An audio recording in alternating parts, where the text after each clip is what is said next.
Matagumpayan na pigilan ng mga security agency ng Italy ang seri ng cyber attack na umano'y nagmula sa Russia, ayon kay Italian Foreign Minister Antonio Tajani.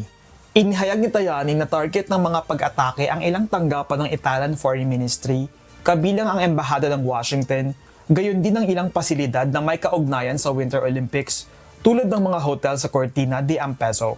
Matatanda ang may mga naitalang cyber attacks na may kaugnayan sa Olympics noong Paris 2024 at Pyeongchang 2018 na pinaniniwala ang isinagawa rin ng mga Russian hacker. Bagamat hindi pinayagang lumahok ang Russia sa Winter Olympics ngayong taon, 13 Russian at 7 Belarusian na mga atleta ang pinayagang sumali sa kompetisyon bilang neutral athletes, kasama ang mahigit na 3,500 athletes mula sa iba't ibang bansa.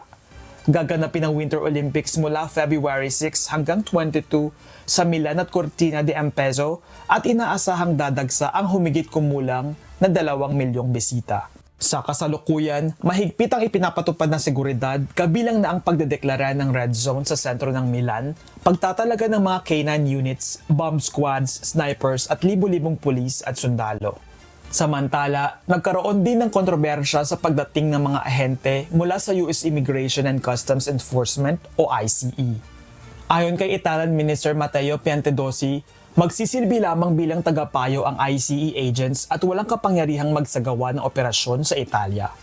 Tiniyak naman ng mga otoridad na ang seguridad ng Olympics ay mahigpit na babantayan at tuloy-tuloy ang pakikipag-ugnayan nito sa Rome-based International Olympic Operations Room, katuwang ang mga lokal at internasyonal na ahensya, kabilang ang Interpol at Europol.